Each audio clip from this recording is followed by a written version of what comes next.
Na kwingineko ni kwamba viongozi wa makanisa wanaendelea kufika mbele ya kamati maalum ya bunge la seneti inayochunguza mauaji ya Shakahola hii leo. Miongoni mwa wanaofika ni mhubiri David na Askofu Margaret Wanjiru wa Jesus is Alive Ministries. Yes, Dr. Honorable Chair, once again, my name is Dr. Toromoeisanen. I'm Deputy Director of Medical Services from Nakuru County, and I was previously coordinating the NASCOP program. You know very well that when the pandemic, the HIV/AIDS pandemic came into the country, the government of Kenya put in place measures to mitigate it. And I was posted to the Rift Valley region to coordinate the program. What happened in Shakahola, it really cut my heart, because we do not need to lose any more lives. I have lost quite a number of people in the HIV care program because of HIV, because antiretroviral therapy is just to prolong life. So what I would suggest is that we need scientifically verifiable evidence if at all there is any healing. So when I was in the Rift Valley province, I was coordinating the region. Patients start coming to me. Dr. I have tested HIV negative because I went to the meeting of the prophet and he cast HIV. Now I've tested. We tested to the level of the DNA PCR. And at one stage, Honorable Chair, it got the attention of NASCOP because I was giving reports to the NASCOP program, National AIDS Control Program. And at one stage, NASCOP program realized that there is something here that patients can also benefit. And that is the divine intervention. They gave me an authority to do a detailed history of these people who claim to have been healed. I did a detailed history of the people, even to the level of DNA PCR, and they were negative. So what I am saying is this: we need to focus on scientifically verifiable testing. The doctors should come and verify whether these actually are real healings. I have done it at Cambridge laboratories, and they have tested to the DNA PCR. So what we are saying is this: to avoid what happened in Shakahola, we need to focus on the church that is playing its role of bringing life, but not taking away life. The loss of life should not be the role that we saw it in, the role of the church that we saw in Shakahola. We want the church that is able to bring in life. And me as a Christian doctor, I know what it means to work together as a church, together with the doctors, to bring in a life. And even as I speak now, I came with one example here.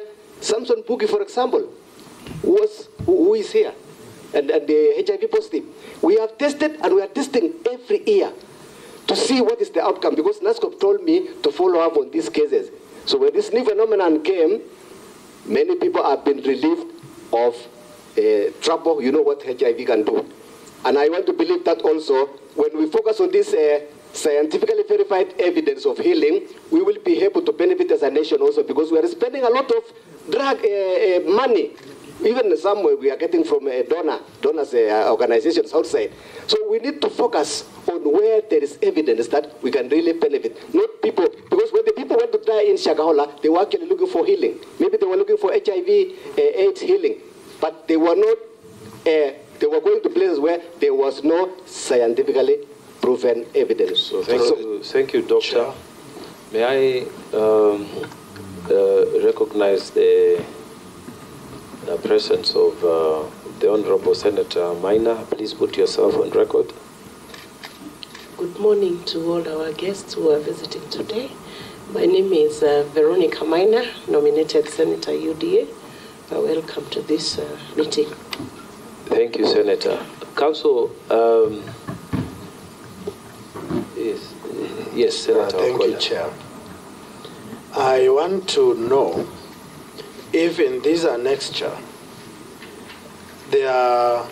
you have tackled types of miracles, because a miracle is a personal experience where somebody meets it at his or her point of need. What if the miracles that people have and the personal experiences cannot be justifiable by a medic? how do we categorize it? And how do we justify that there is a board to exemplify the academic input in this? Number two, Chair, what is, that's my feeling, what my good friends are putting forward is the proverbial scenario where we've always had that confidential reports or personal medical experiences are being used to achieve a certain cause. Is it in order to pursue that direction as a house? And number two, is it spiritually correct to use somebody's misfortune, come medically approved miracle, put in public? Thank you, Chair. Yes, Council, I think, let me guide here. And I want you to record that question because we will need to answer it. But so that we make progress, I think you need to finish your presentation so that we can interact. Because if we continue the way we are, we will start interacting in the middle, and then it will be like this for the rest of the day. So I wanted you to say, I have finished my presentation, so that we can then interact with the report. Can you do that for us? Thank you, Mr. Chair. I appreciate the question that has been asked by the honorable member. This matter is No, I didn't want you to answer now. I want you to finish, pend that question. That question, you will come back to it. Finish your presentation so that we can interact with it. You know, because if we go this way, we will not make progress. So finish your presentation. Have you finished your presentation? I have. You have? In summary, what am I saying, Honorable Chair? That the matter of spiritual intervention is very important for a nation.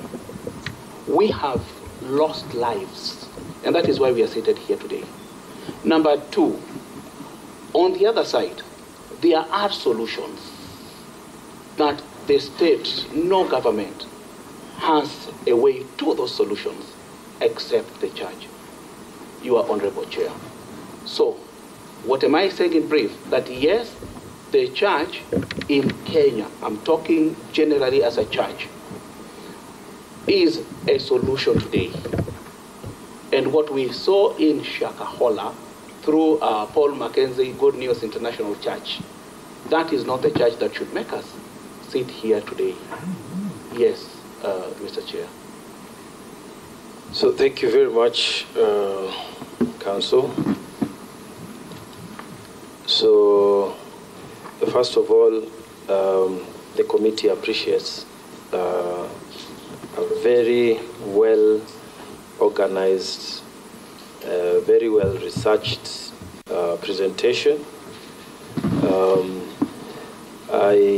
I'm not sure whether you've done justice in terms of the oral presentation, but in terms of the written presentation, this is very good work, Council. We register our appreciation. So then we will want to interact with the presentation. I think you've noted the first question that was asked by Senator Wakoli, which I would expect you or one of your teammates to respond to. But I also want you to, as you respond to the first question, you also respond to this one. You made it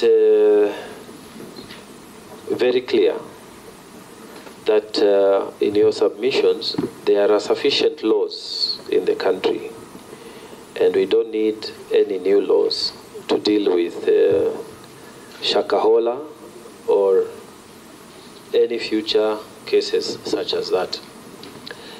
The Senate committee would want to know from you and your organization, in the first cases that Paul Mackenzie was taken to court for, yeah, we castigated the DPP that he lost the case because maybe he was not serious, or they didn't give it attention, or they didn't send anyone. Kamati ya bunge ambayo inachunguza mashaka yaliyotokea Shakahola, ambapo bado maiti zinaendelea kufukuliwa, zaidi ya maiti 420 sasa hivi zikiwa zimeweza kufukuliwa. Kwa hivyo viongozi wale katika majengo ya bunge hivi sasa wanahoji baadhi ya viongozi wa kidini katika makanisa tofauti kuhusiana na masuala na uongozi katika makanisa hayo, na vile vile wengi wamejadili masuala ya miujiza kuweza kutokea, ambao ni miujiza ambao hupelekea baadhi waumini wengi kufurika katika makanisa yale, na ndio tatizo lilotokea katika eneo la Shakahola, watu wakielekezwa katika njia potovu za imani yao. Tunakwenda mapumzikoni, lakini hapa studioni wageni wangu washafika. Tutakuwa baadaye ni wenye kuwatambulisha kwenu.